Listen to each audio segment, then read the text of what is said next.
Essential tips every newbie driver needs to know. Learning to drive is a milestone in many people's lives, offering newfound independence and freedom. However, for those just starting out, the road can seem daunting and full of challenges.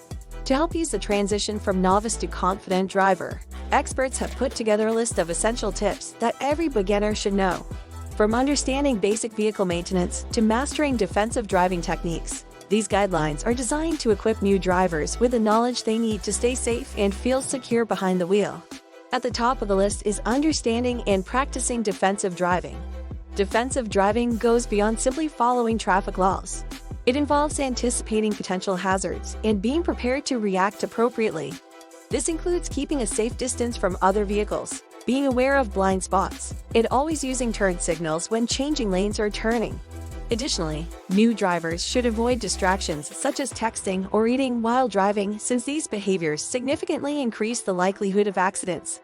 Another critical aspect for new drivers is familiarizing themselves with basic vehicle maintenance. Knowing how to check tire pressure, oil levels, and fluid levels regularly can prevent breakdowns and extend the life of their car. Moreover, learning how to handle common roadside emergencies like changing a flat tire or jump-starting a dead battery can save time and reduce stress during unexpected situations. Coupled with adhering strictly to speed limits and traffic rules, these practices form a solid foundation for responsible driving that not only ensures personal safety but also contributes positively to overall road safety for all users.